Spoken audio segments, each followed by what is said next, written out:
Good morning, ladies and gentlemen. My name is Leslie O'Reilly, and I am chair of the Eastern Health's Board of Trustees. It is my pleasure to be your MC for today.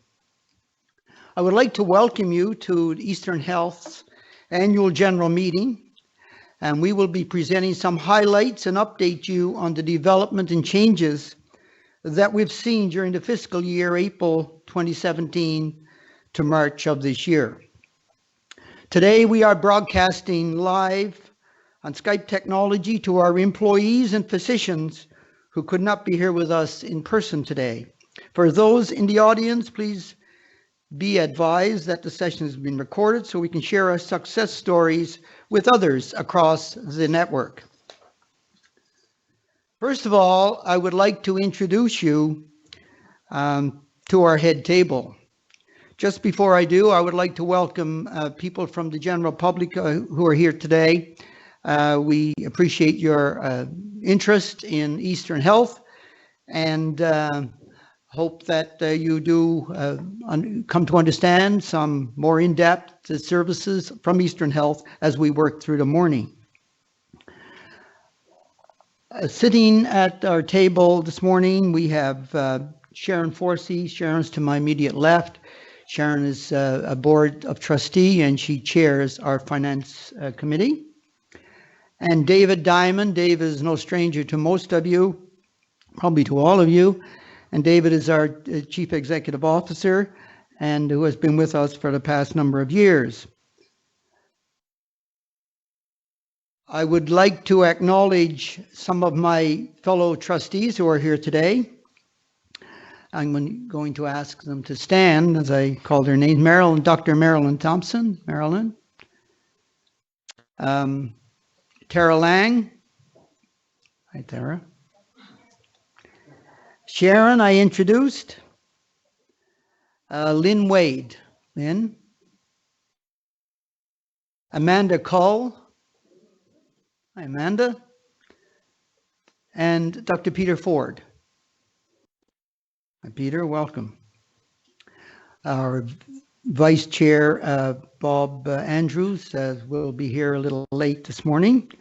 And we have with us also an ex officio member of our board, and that's Dr. Carol Lang. Dr. Lang? I already set up for Tara Lang. Well, two of you, that's pretty good. I do have on our board meetings, I think, Tara, Kara, and they're both Langs, and they're tremendous people. Delighted to have them with us on our board.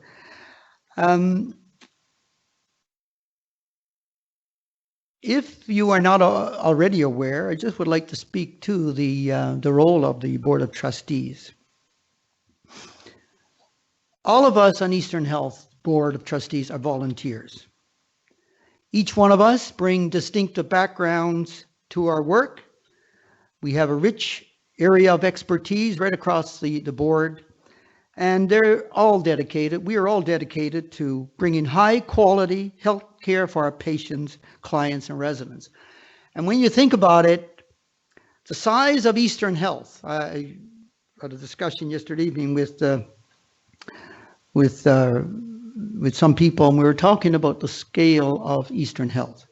Eastern Health's budget is about $1.5 billion. About 20% of the whole provincial budget. The provincial budget is about 7.5. We are 1.5. It's 20% roughly. It's a significant responsibility. And our people on our board, our trustees, bring to that sort of responsibility and accountability a lot of thought and a lot of consideration in decisions we have to make. And you can imagine in serving the district, the area from Port Blandford, Bonavista, Burin, all the way into the Avalon, 14,000 employees. A lot of people in this province depend on good decisions and accountabilities from the Board of Eastern Health. So we are very pleased, and as chair of the board, I'm delighted to serve with them. We have some interesting meetings, some challenging discussions, but as a board, we work as a team, and we're so delighted with that.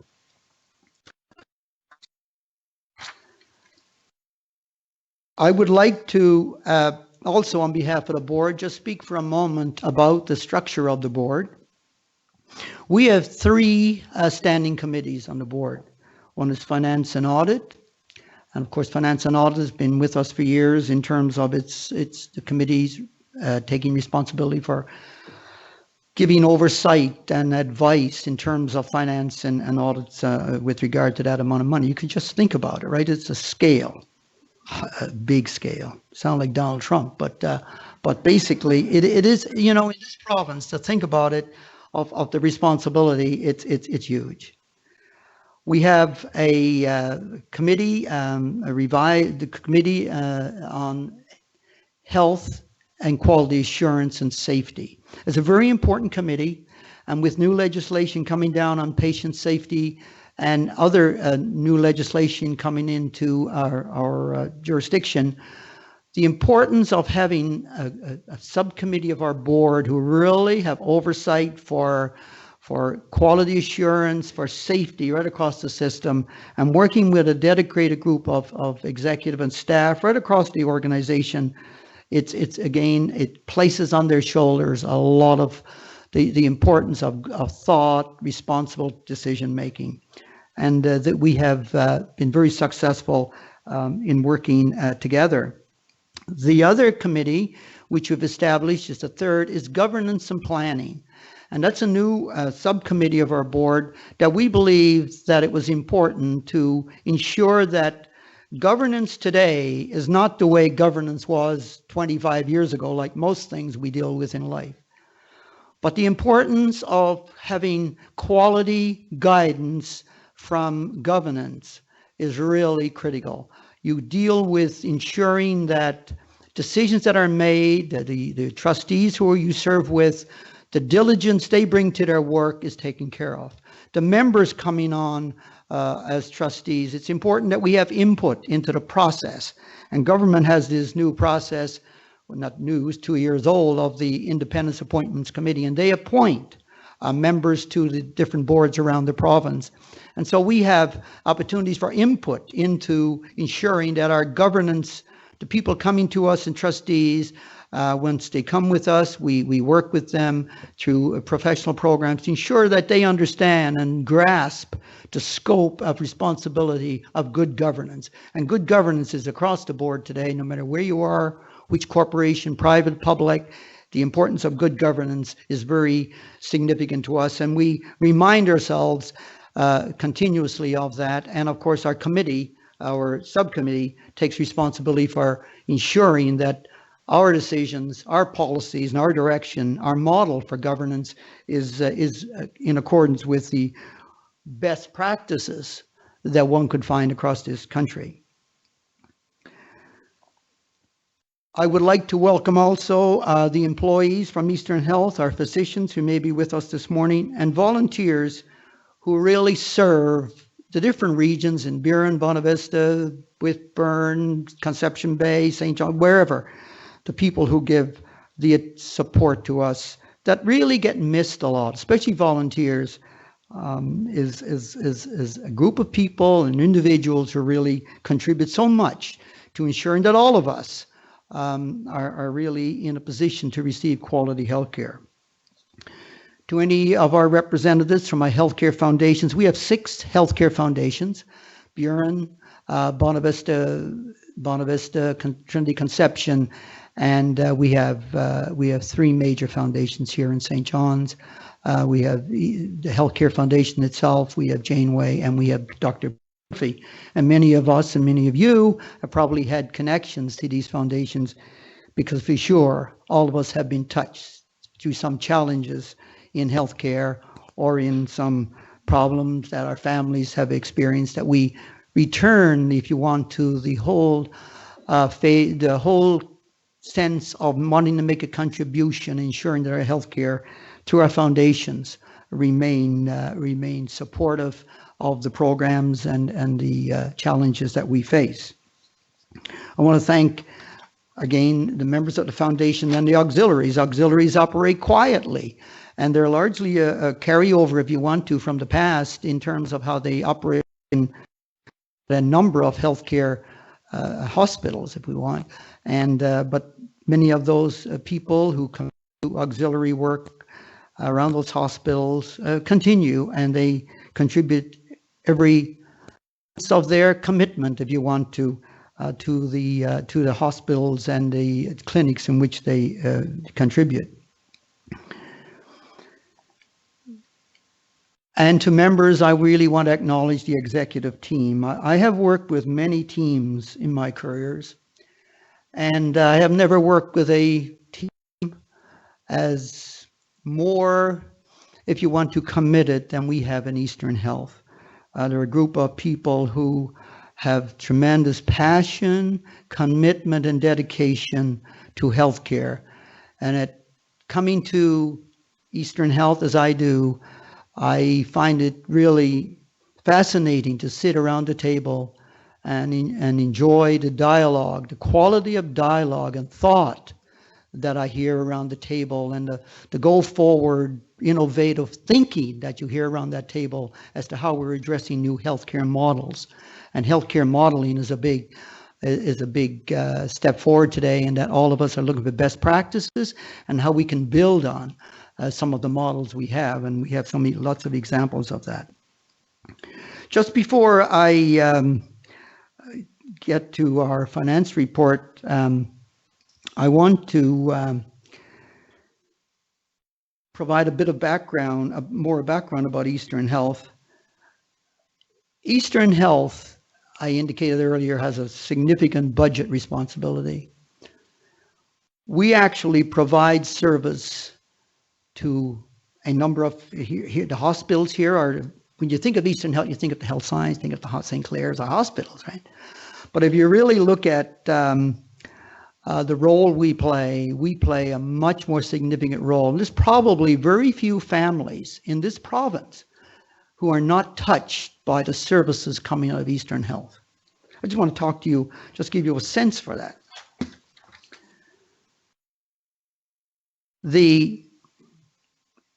We have responsibilities for, we have 4 major pillars. One is promoting health and well-being, involving promoting healthy lifestyles, preventing disease and injury, as well as protecting the health of the public through measures such as immunizations. And many of us, and you, are touched by that. Our second line of business is providing supportive care.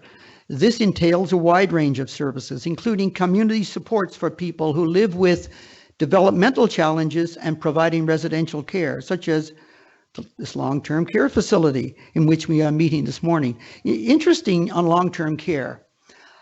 David and I have worked through this and through our discussions over the past couple of months now, thinking the long-term care up to maybe 15 years ago was not a responsibility of healthcare. Long-term care took place out in communities or at home. So over the past number of years, the healthcare corporations have taken responsibility for the large part of long-term care. But the point I'm making, it's an emerging area that people today assume it was always there. It wasn't. So when we're looking at support from foundations and elsewhere, we're thinking of this emerging, growing sector of long-term care. And really, we're going to need a lot of support for that as our population ages.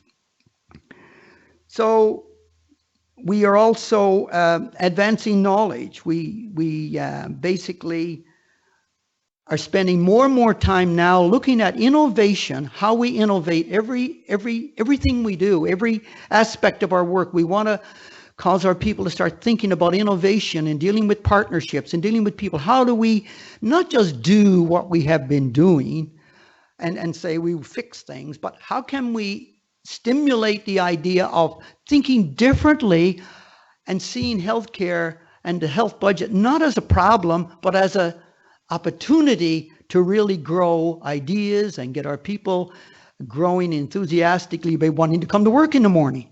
It's a challenging area. How do we stimulate people to really be coming to their job in the morning, thinking about how can I make a change here today, and not come in and say, my job is, but think about how can I improve my job today? So we have some interesting initiatives underway in innovation. Treating illness and injury is what most of us think about healthcare. When you think about healthcare, you say we go to the health science, the hospital, carbon air, wherever, acute, right?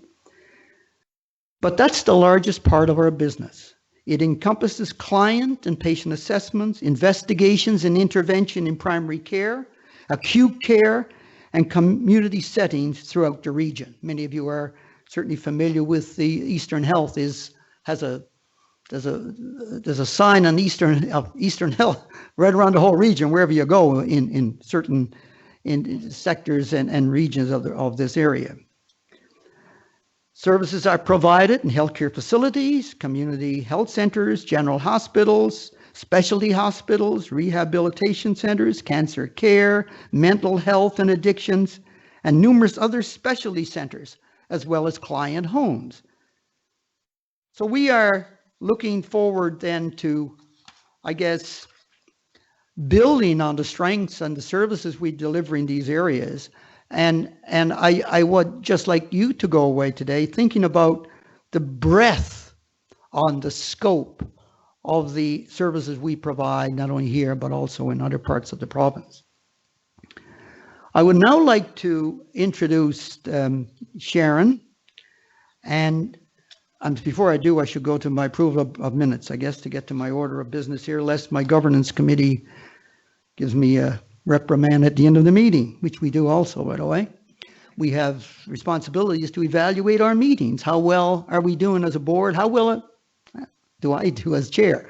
And we have a closed session for that, of course, but nevertheless, we do have in-camera sessions at the end of every meeting where we sit down and we have someone who will appraise our performance as governors and trustees.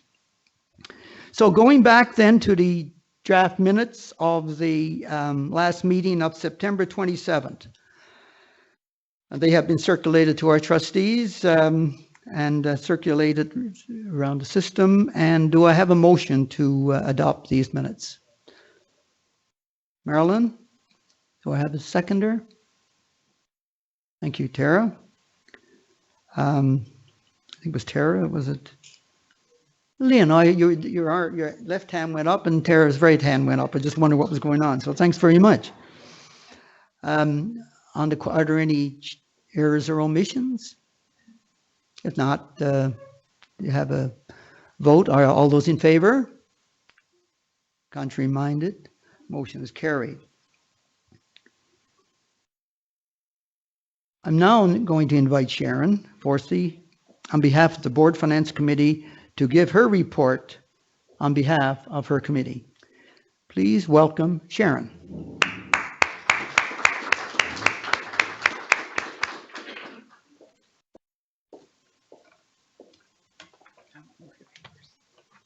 Thank you, Les. Thank you and good morning, everyone.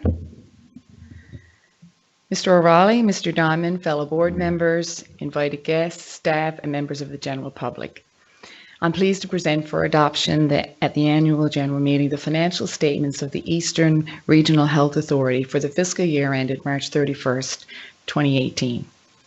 These financial statements have been audited by the firm of Ernst & Young LLP, and I'm pleased to report that the auditors have expressed an unqualified opinion on the financial statements. For the fiscal year 2017-2018, Eastern Health's cash-based operating expenses were $1.491 billion, of which approximately 77%, or $1.14 billion, was spent on direct patient care. The other areas of expenditures include support, admin, and research and education. Included in providing those services and resulting in the cost is our significant employee body.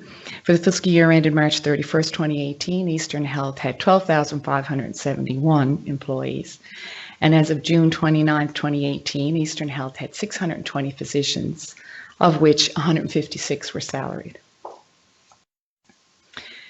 During the fiscal year ended March 31st, 2018, Eastern Health incurred an operating cash surplus of $2.4 million, which included one-time stabilization funding from the government in the amount of $18.2 million.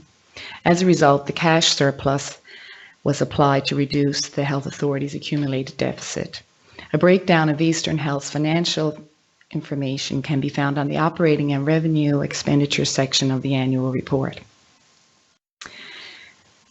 And they have been made public. The full financial statements have been made public this morning on Eastern Health's website. I would like to take this opportunity to thank David, his executive and staff for their work and dedication, as well as the members of the Finance Committee and the Board of Trustees for their support and commitment during the year in overseeing the finances of Eastern Health. Mr. O'Reilly, I move the adoption of the appointment of Ernst & Young as auditors of Eastern Regional Health Authority. Can I have a moved by Peter Ford? Second? Tara. Thank you. All in favor? Contrary minded? Motion's carried. I also move the adoption of the audited financial statements for Eastern Regional Health Authority for the fiscal year ended March 31st, 2018. I have a motion to move. Thank you. And second, Lynn. Okay. Thank you, Marilyn. Thank you, and that's my report. Thank you very much, Sharon.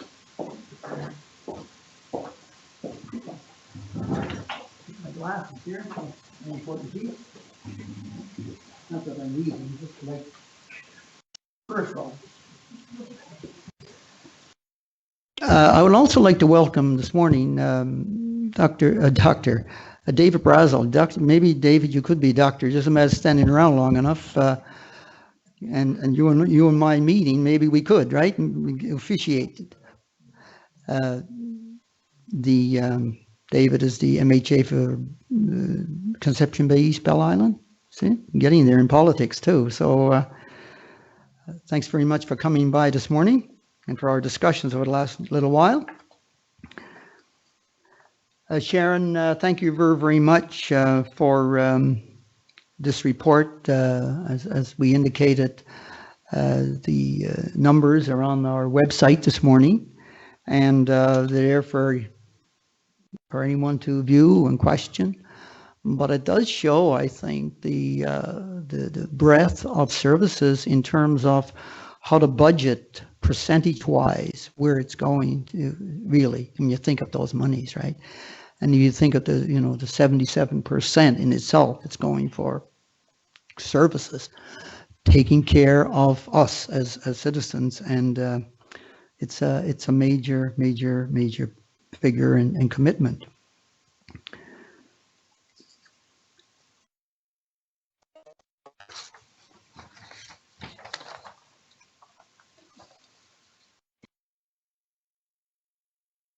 I would like to move on to comments as chair of the board.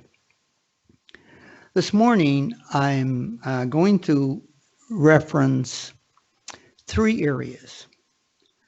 I'm going to talk for a few moments about a culture of innovation in Eastern Health. I'm going to talk about hacking health. It's another area that we have spoken to, and I want to speak to the importance of good governance. I got one pen, might as well hold on to it.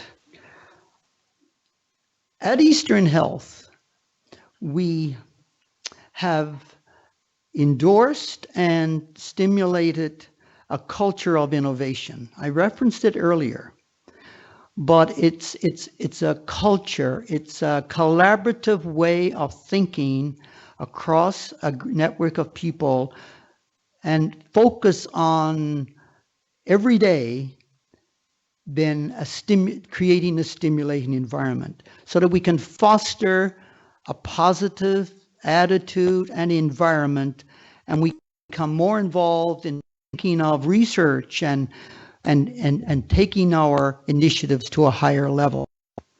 We have committed together to work together with provincial healthcare leaders, service providers, and academic partners to generate bold and ambitious ideas to find solutions to transform healthcare in this province. And you will see some examples, and David may reference them later, some examples of where Eastern Health, together with our partners, have really taken new steps, and it's translated every day into the services and the quality service that we give to our clients. I am particularly excited to highlight research, innovation, and partnerships this year, with the first being the launch the Newfoundland and Labrador Cancer Care Registry last October. It's also known as an acronym as NLCCR. The registry is a comprehensive database that combined 5 programs that were already in operation and under development within the provincial cancer care program. These include the colon, breast, and cervical screening programs and the provincial tumor and systemic therapy surveillance programs. The angioplasties and implant stents and cardiac devices. I am pleased to mention that last week in Toronto, my CCAT received the Gold Award from the Computer Resellers News Channel Innovation Competition, which honors the project's contribution towards innovation, ability to drive efficiencies, and ability to enhance service provision. Receiving this award is a testament of the great work that can be done through collaboration and building strong partnerships. Thirdly, as part of Eastern Health's continued effort to reduce no-shows, and many of you have heard about that, we knew the problem, and we know the problem of no-shows. People make appointments or are given appointments, they don't show. And of course, that means that you or I lining up don't get our appointments because of no-shows. So last year, we took an initiative to try to do something about that. First, there was a little reaction, but at the end, people saw the opportunity. It's in everyone's interest to have an appointment. If you can't make it, cancel, but not to ignore it and say, I won't bother. So it was part of Eastern Health's continued effort. We expanded the automated notification system to the rheumatology and the ultrasound services, whereby patients are notified of their appointment by the channel of their choice, such as phone, email, or text messaging prior to their clinical appointment. This notification system gives patients an opportunity to either confirm or allow others to be booked. And to us, this was a significant step forward. And we're very pleased with that. We are very fortunate and excited to be part of that research and innovation and creativity. And these examples just demonstrate where we are in terms of our innovation activity. And the philosophy that David and his team are propagating around the system with our partners is exactly that. How can we make a difference in people coming to work every day? Because healthcare is challenging. And all of us know that. You go to hospitals, you see the work people do. It's a very challenging area. But we believe that it's our role to stimulate people, to really give them the opportunity to feel positive about going to work in that environment, and so that they can, of course, help patients have positive outcomes from their experience in healthcare. Hacking Health.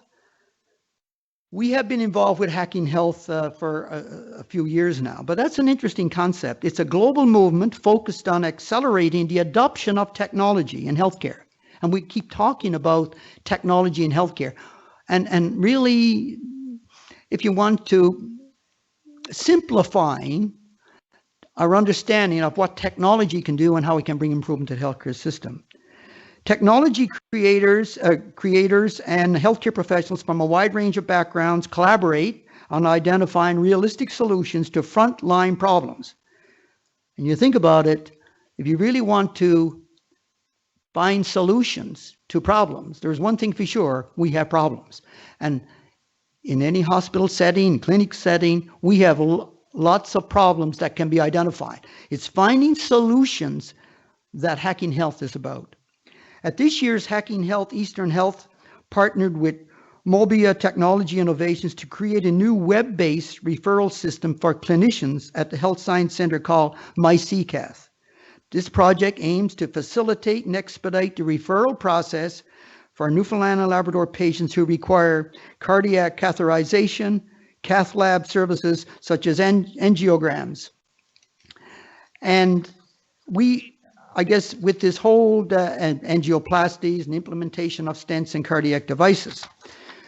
So we feel that the feedback we are getting from the MyCCath experience has been really, really, I guess, productive, and people keep feeding back and saying they really there's more of an implementation has been picking up, and so a real positive outcome, broadly speaking. On the governance page, I mentioned the importance of good governance, and I want to come back to that because to me, our job is not to run Eastern Health. As Board of Trustees, our job is to work with the CEO and the staff to build out the strategic plan, to ensure that the strategic plan is reasonable, is in our view strategic, and it's speaking to the people in our region and the people in our province more broadly. That's the core job. A second responsible role of us is to provide oversight to that plan. It's not good enough to have a plan, but the role of governance is to work again with the organization, but to provide oversight to ensure that the implementation of that plan is a flow job. It flows. That if there are hiccups along the system at each of our meetings, we can address that. We meet as a board about, I would say, at least 6-7 times per year as a board. We have met in regions. We try to take our message out. We've had meetings in Buren, board meetings in Buren, where we have a whole day and a half. We have a half-day board meeting. Then we invite in the people from the community, the representatives, the town council, the MHAs, the leaders, chambers, people who are partners in healthcare with us. We have them in for lunch. We talk about the projects we have underway, and then basically have them share with us and say, what do you think? How do you feel about this? And as you know, Buren, we took some significant action on Buren, in the Buren Peninsula, because they had to address mental health issues. And we went there, and our people, and David will speak to that. We set up advisory committees. It's a it's really, really been positive. We went into Bonavista with a major challenge with doctors recruitment. We came in with a new model there that really is, I think, if you were to speak to people in Bonavista, they would say it's a real positive experience by certain restructuring we did there. But we had a board meeting down there. We go into Carbonear once, sometimes twice a year. It's close, and we take that same approach. So it's about reaching out to the community, talking to people. And for us in governance is a significant piece because it gives us the feedback from the public that's really so important. Because at the end of the day, I mean, that's who we represent. We represent public. We are appointed by government to be trustees, to take on fiduciary responsibilities as people, to guide and provide oversight to the system. And I could speak for the trustees, that is the sense of genuineness. That's the dedication they bring to their work. And so being able to be critical of each other as Board of Trustees, to cause each other to rise to a new level, like me as chair, the executive team, the chairs of our committees. It's really exciting. It's positive. And so governance is a critical piece and becoming more and more important, of course, as we're dealing with technology and whole new challenges of cybersecurity and on and on and on. And as people's expectations rise, and I guess for governance, and I deal also a lot with the other 4 boards in this province, but one thing for certain is that our people are becoming more educated, basically, about their expectations. Their expectations are rising. We are all looking at the emerging challenges in healthcare. And you know, we have emerging challenges in Newfoundland. So for our governance, we really have to be in sync with our executive to understand that if you look at the challenges we have in healthcare in Newfoundland and in population health, I mean, obesity, and we have we have the highest in most everything. I'm trying to think of something we highest, and it's a good thing. But for problem and challenges, we're highest. Healthcare is, you've got obesity, you've got aging population, we got a spread of population, we get diseases, chronic cases of disease issues, and so we are really addressing a broad scope of highest points that we really have to do something about. And David is going to reference today about population health. I mean, population health is one that's really on our governance agenda. How do we address, just not talk about it, how do we address obesity, diet, and a lot of these other issues? So our governance discussion on quality assurance and safety issues, we spend a lot of our time discussing and dialoguing with our staff and having patient experiences come to our table. It's something that we spend a lot of time doing as committees to ensure that we come to understand in more depth as to what the scope of those accountabilities are. So I really want to thank all of you for coming by today, just to share a few thoughts with you about scoping out healthcare in our region. And I'm going to ask David if he would come forward and deliver his annual report to you. And would you please join me in welcoming David Diamond.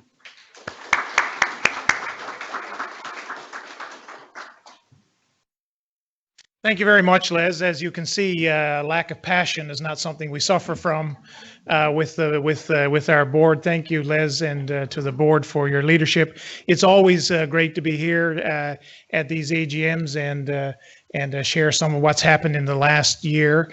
And it's good to have a full room. Thank you to everyone that's come out, some members of the community and staff and physicians and folks all around the region. It's great to be here.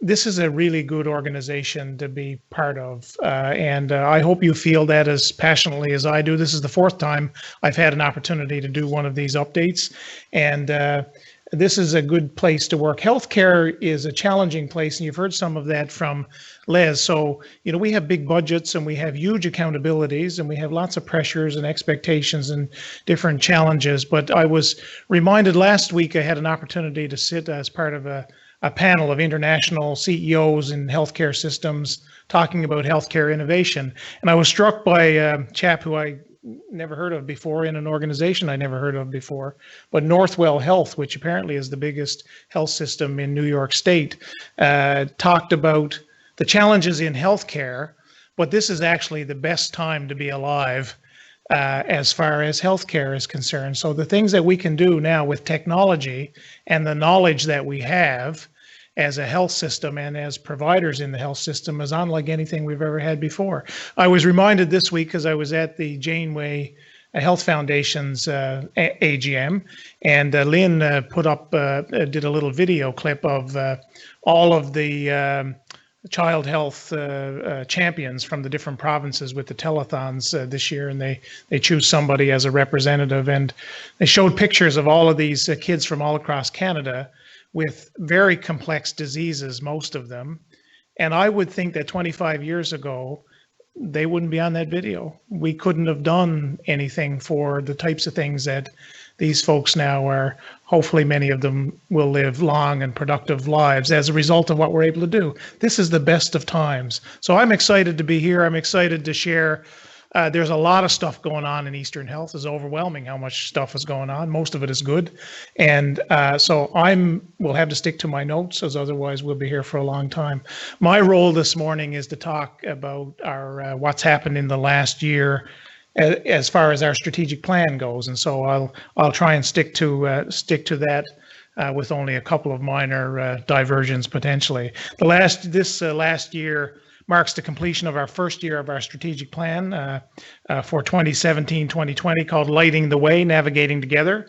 Gathering together today provides an opportunity to reflect and to celebrate the transformation that we've experienced over the last fiscal year.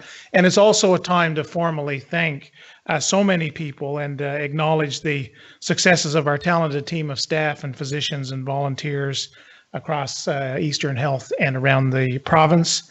Thanks to our board, Thanks to our many partners. This is a team effort. This is complex business we're into. This is a team effort. We don't do it even as Eastern Health. This is bigger than us.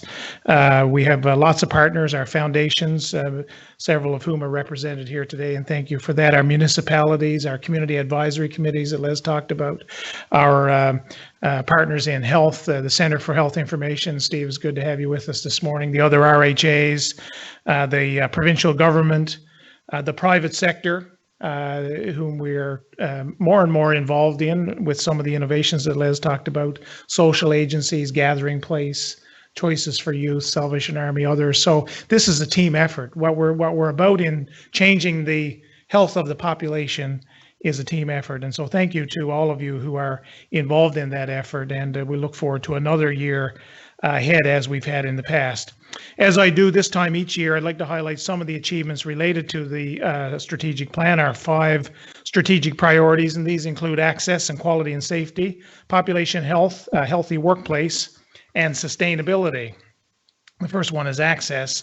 Improving access involves addressing not just wait times, but also some of the underlying reasons for long wait times and barriers to patient flow throughout our system, whether you're in the community or long-term care or acute care, wherever you're waiting for service. I'd first like to highlight the work that has happened in Eastern Health to reduce our alternate level of care days, ALCs, which is one of our targets in our plan. The number of days, and that is the number of days that a patient waits in hospital when really they should be somewhere else.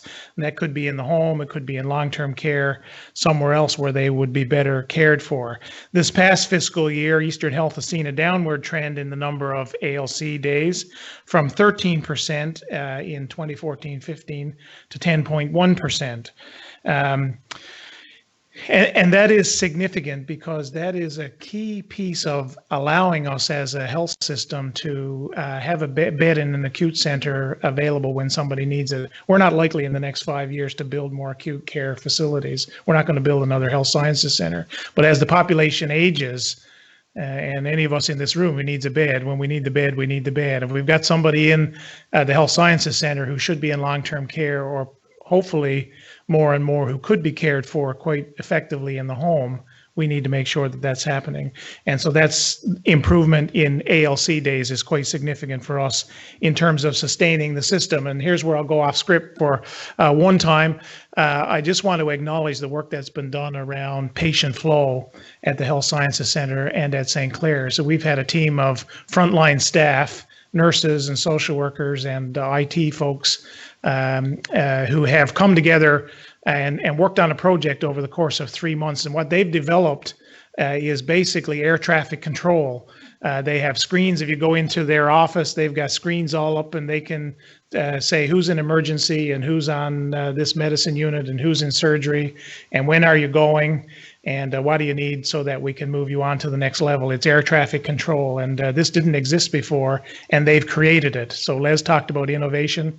This is an innovation that's happening internally within Eastern Health, and that's capability, I would tell you, that doesn't exist in most hospitals, even the big hospitals across the country, and our staff have done that, and so congratulations to the team that had been involved in that. Secondly, I want to talk about measuring our rate of admissions for ambulatory care sensitive positions, and that's another way we monitor access or having the right service for the right client in the right place and at the right time. The ambulatory care sensitive conditions are basically chronic medical conditions like diabetes and angina, and when they're treated effectively in the community, so when we have the right primary care and we have the right models and clinics out in communities, for the most part, you shouldn't need to be in the hospital. But when we don't have that, you don't get the care you need in the community, then sometimes you're hospitalized. And so this indicator is helping us measure our success in improving access to primary care. And it takes, we recognize that it takes time to improve the indicator, but we're really happy to report that we're continuing to move in the right direction. And this year we've seen a 7%, over 7% improvement in that particular indicator since 2014-15. And again, I would shout out to the work that has been done in primary care, the work that we've done with municipalities. Les mentioned Bonavista. We've done the same in Buren. We're out in Carbonear. We're working in Bell Island. We're going to work in Portugal Cove. with the discussions we've had this week. In the next 18 months or so, we expect that we'll have community advisory committees and this type of work happening in almost all of the geography of Eastern Health. And that's a huge step ahead for us. And hats off to the folks that are working diligently to make that happen. Over the last fiscal year, Eastern Health has put a tremendous amount of effort into getting timely and accurate data on mental health wait times. So no surprise, my next few pages are about mental health. It's probably one of the most significant areas of concern for the provincial government and for Eastern Health and for the population. So we've increased the percentage of outpatients seen by child psychiatry within their access target times from 27.9% in 2016-17 to 29.2% in 2017-18 due to a number of initiatives, and I'll highlight some of them. Implementing community-wide scheduling to standardize the scheduling processes and timely reporting. So that's basically electronic scheduling, and our folks from the Centre for Health Information have been involved with us in that, using more e-health options and telehealth. One of the things we hope to do on the Burin Peninsula, for example, is telepsychiatry. So we have difficulty recruiting psychiatrists, but we obviously have a need for psychiatry. We can do some things electronically, and that'll be part of how we continue to support people through innovation. Promoting the Doorways, which is a single session walk-in counseling service that is available to individuals 12 years of age and older. And finally, increasing education and offering more therapeutic groups. Our priority is to help people get the services that they need before they're in crisis, and to promote mental health and wellness, as well as to prevent addictions as much as possible. While the organization will continue to build on the successes of these various initiatives, we recognize that even more can be done and needs to be done to improve access to services such as child and adult psychiatry, as well as selected mental health and addictions services within the community. And while on the topic of mental health and addictions, I want to highlight some specific work that was completed to expand mental health and addictions and primary health care services, and some that I've talked about. But specific to mental health and addictions, our team on the Burin Peninsula have worked really diligently over the last number of months and collaboratively with community partners, including the municipalities, municipal leaders, and the Community Advisory Committee, in redesigning how mental health and addiction services are offered on the peninsula. Their tremendous work was recently recognized at Eastern event, and the CEO Award of Excellence for Innovation in June 2018 for working to transform an appointment-based system, which is the You've done it, you call in, you get your appointment, and that's for 3 months down the road potentially. And if you forget about that and you're a no-show, then it might be 6 months. So we've changed from that as part of our innovative approach to a walk-in service, and therefore we've made mental health and addiction services more accessible to clients on the Burin Peninsula.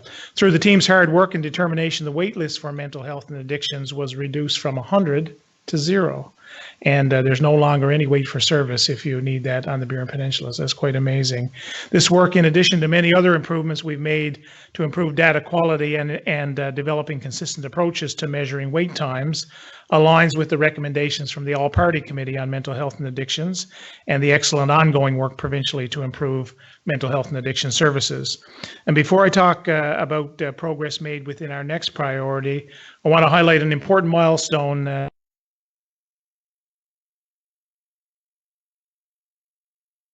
1-year anniversary of our molecular medicine facility. During the last year, we've celebrated the official opening of the new facility and launched Newfoundland and Labrador's first positron emission tomography, computerized tomography, PET CT scanner in partnership. There's only Ken Baird that can say that.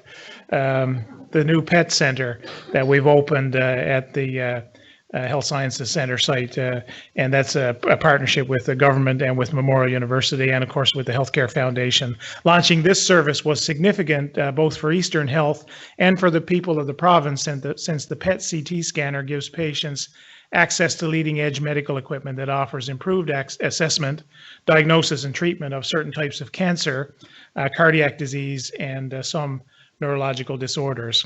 Let me talk about quality and safety for a minute. Under quality and safety priority area, we're proud to report on our work of fostering a client and family-centered approach to healthcare. This means that we are working together with our clients, patients, residents and their families to improve healthcare throughout the organization. We view people using health services as equal partners in planning, developing, monitoring, and evaluating care to make sure that it meets their needs. We strive to be respectful and compassionate, culturally safe and competent. We aim to consider the needs and values, beliefs and preferences of clients and their family members, and we want to work in partnership with them to develop appropriate solutions and ensure their values are reflected. And that as well is a major shift. And, so we've always felt that we've tried to be compassionate and respectful of patients in our system, but actually to value patients' input and consider people to be partners and to be talking to patients in a different way and allowing them to be part of how we provide services is new to the health system across the country. There's lots of efforts being made, and we're really pleased to be part of the leading edge of that. For instance, we're soliciting feedback regularly from clients through our Experience of Care survey. This ongoing survey collects information from patients, clients, residents, and family members on their perceptions of the services that they've received. The survey is a structured way of asking the people we serve how we are doing in areas such as respect and communication and comfort. It also encourages respondents to rate their level of satisfaction with the care experience.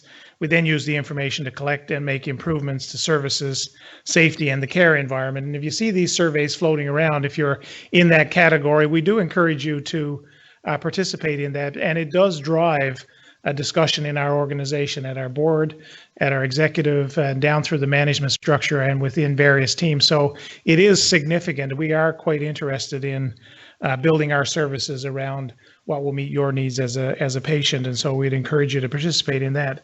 Work was completed during 17-18 to prepare for the next administration of the client survey, with a focus on the emergency department and public health programs for the upcoming year. The results of these surveys will provide us with baseline data for subsequent years. Client and family advisors also play a valuable role in helping ensure the best possible experience at Eastern Health. These advisors are individuals who have themselves or who've had family members who've received care with Eastern Health and are willing to share their experiences to help make a positive impact. Eastern Health surveyed its client and family advisors during this past year to determine whether they viewed their contribution to Eastern Health as being meaningful. And we're really pleased to say that the vast majority of these advisors, over 83%, reported meaningful involvement. And so that's another area in terms of innovation, in terms of changes in the way we want to operate and how we want to engage within our community, is around patient and family-centered care. Let me talk about population health. Les referenced it. Population health for us this coming year will be a major theme within the board and the executive and the organization. We want to do some things that change the dial, so we're fatter and we drink more and we eat, not as well as we could. And there's really not much reason as Newfoundlanders why that should be so. And we're not wanting to accept that as Eastern Health. We want to try and help work with our many community partners around that, and lots of people doing really good work, and we want to be part of that. You'll hear more from us, I suspect, publicly and within the organization on population health. But we have been doing some things. We're very pleased with the progress we've made under our population health priority. We know that making significant improvements in the health of the population involves a long-term vision, and that change does not happen overnight. We also rely heavily on strong partnerships. As I've said, there are many factors that affect the health of individuals and communities, such as employment and income and the environment. And not all of those are within our control as Eastern Health, but we can work together with our partners to make sure our communities are healthy and vibrant. Disease prevention is a major factor of population health. And one example is our colon cancer screening program, a provincial program that we oversee at Eastern Health. The participation rate over this past fiscal year was 13.18%, which is nearly double what it was 2 years ago. So good progress there. We'll continue to promote this program, targeting individuals between 50 and 74 years of age who are at risk for colorectal cancer. I won't ask you if you're in this room to put up your hand if you're between the ages of 50 and 74. There are a few of us that would do that. We have a table with more information at the back of the room. And I encourage all of you who fall within those recommended age range that you have some information way out, or ask your doctor about participating in the program. I also want to encourage you, since you're a captive audience, on another population health priority, and that's organ donation.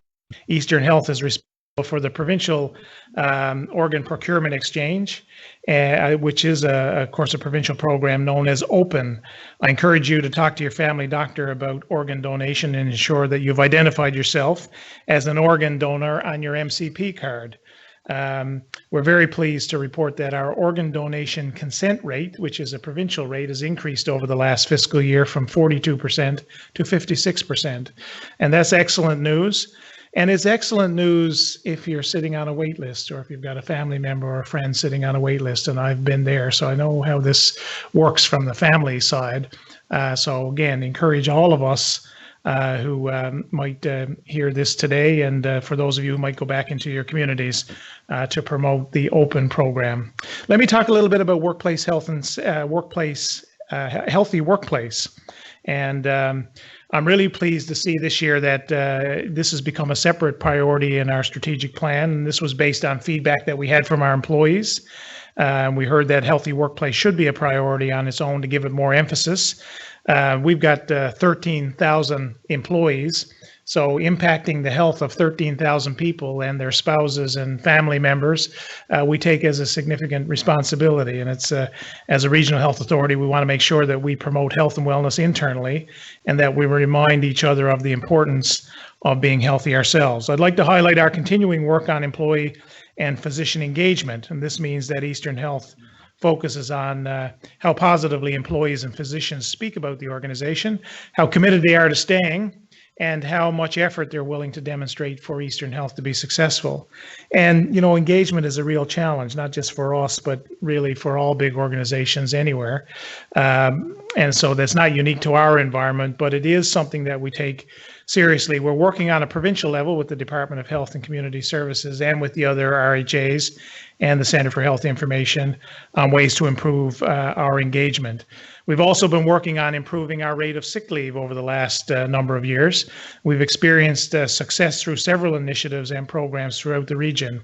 We measure sick leave as total sick leave hours per full-time equivalent. And unfortunately, in this past year, we've seen a little slight uptick, but overall, over the past 4 years or so, we've actually seen sick leave go down. And so we've had a little uptick in last year, and when I looked at it again this morning, we're down again. So sick leave has been a really big elephant for us to try and move forward, but we are actually doing that in our organization.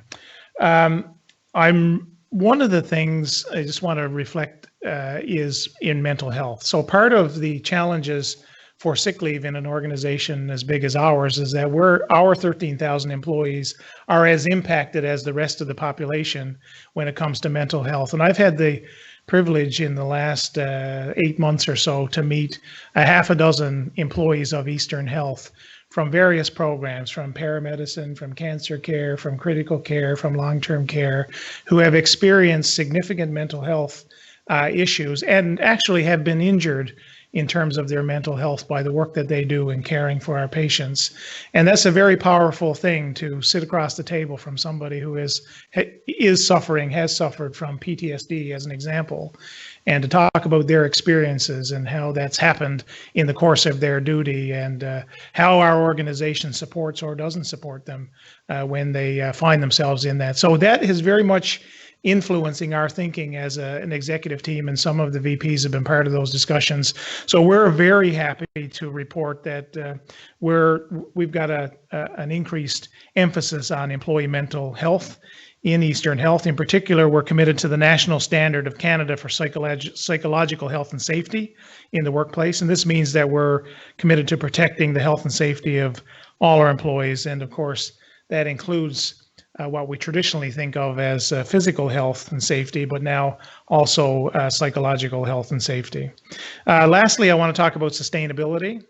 And this is a strategic priority, and we're always focused on sustainability, and we're always focused on budget. So if you're a manager in the room, you know that's the conversation we have on a regular basis. But we're not focused on budget because we care too much about budget.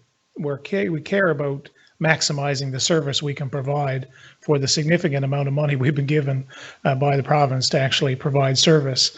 So it is a strategic priority, but the priority is all about how do we provide the most care to people for the money that we have, and we have a lot of money. In brief, we're constantly working to improve the quality and effectiveness while at the same time reducing inefficiencies and waste wherever we can. Operating as efficiently as possible is imperative to the success of everything we do to improve on the other 4 priorities, as I mentioned. So what we do in access, what we do in quality, what we do in the health of the workplace, and what we can do for population health depends on how well we can manage the money that we have. One area where the organization has accomplished in efficiencies during this past fiscal year was in the reducing of length of stay in the hospital. This indicator measures the length of stay in days over expected length of stay. So if you come in with a particular surgery and you should stay 6 days and you end up staying 8 days, well, that's an issue for us in terms of sustainability. And so we're doing a lot of work and seeing positive results with less of those unnecessary hospital days than we've had in prior years. Some highlights of the significant work that has been completed around length of stay include making process improvements for discharge planning and patient flow within the medicine program, and that's kind of the air traffic control that I talked about earlier. Developing and piloting the visual management system, and making process improvements within the cardiology program to enhance documentation and reporting of clinical data and performance measurement. Let me go off my script one more time. On sustainability, we've made some tremendous improvements in access in orthopedic surgery, as an example. So our folks, our managers and our physicians have gotten very efficient in how they do orthopedic surgery and that has been tremendous. And so from a sustainability perspective and an ability to service the population has allowed our wait times to continue to come down.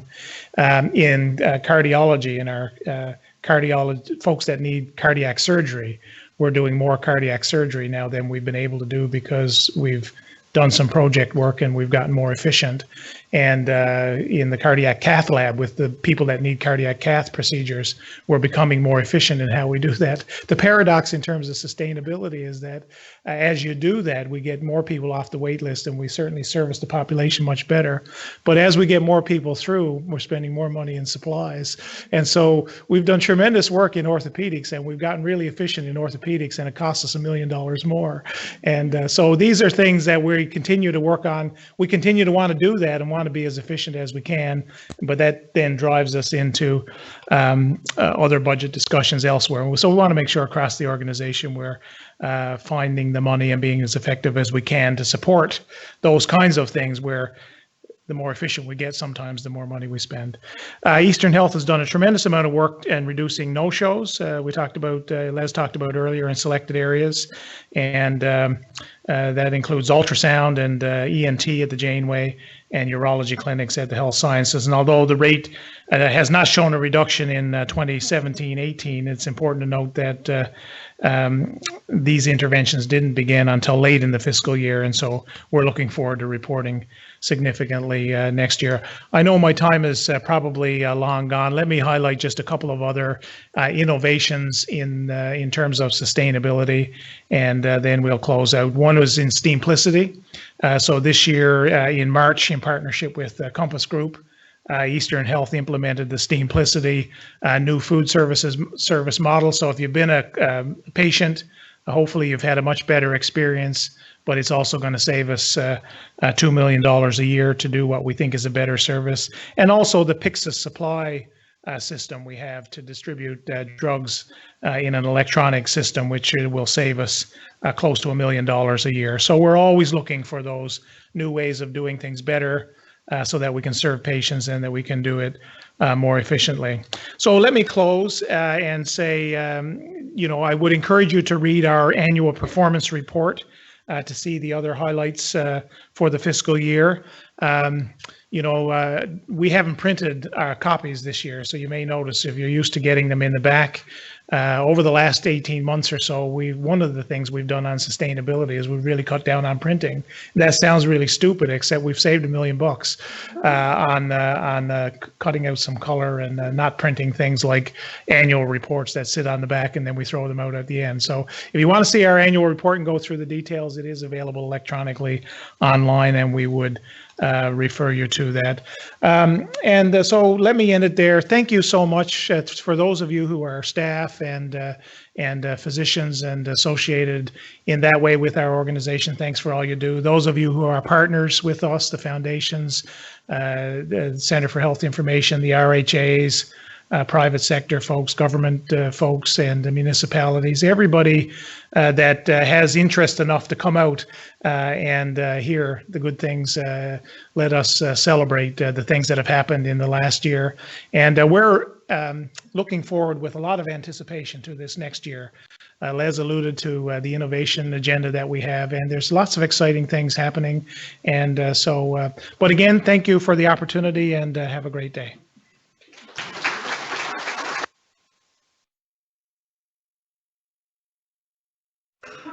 Thank you very much, David, for your commitment and dedication. And I think philosophically you get a sense for David's his levelness in terms of anytime you see David, he's straight and it's calm but committed, and it's the center of, there's a whole sense of excellence in David, and we're very proud of him. And all the work he's led with his executive staff are a fine team, and right across the whole organization, the whole sense of culture. I have an expression I want to share with you. I've, over the course of my careers and in the past, I have done a lot of public speaking, and when I go home, my wife says, "How did your speech go?" And she's been attended a few when I was president of the Marine Institute, but some she didn't. I said, "Pretty good." But imagine the speech I gave on my way home, because that was great. And I just did something here today that I strayed from my notes. And something that's been very important we've accomplished this year. And as I was listening to David and doing my speech on the way home, I thought about it. I said, there's something I missed today, and I got to go back through my notes. But basically, this year, it was process started the year before. We received this year accreditation with exemplary standing from the Canadian standards, hospital standards. Very few hospitals in this country have received it, and it's a 4-year accreditation, very important. If you have it, people take it for granted. If you don't, or if you lose it, you'll hear lots about it, right? We lost our accreditation. Isn't that horrible? And sometimes hospitals go on and no one bothers. Get their medication, go on their way home. But we actually, at the corporation, received an exemplary commendation from the group this year. And we're so proud of that because it took a total, they talked about team and community partnerships. David and I talked about yesterday evening, the whole idea of partnerships, and people all become part of that network. And that's exactly what David and his team led. And we're so proud of what we accomplished this year. So I just wanted to say to you, achieving it was part of my major statements on the way home. So I'll just have another anecdote to tell my wife when I go back this afternoon. I have another story, right? So I really just want to say to you, I thank you, all of you, for coming out today and re-echo really what David indicated. We could talk, him and I, pretty good at it. We could go on for a long time. At our board meeting, we have great discussions, but we balance each other out.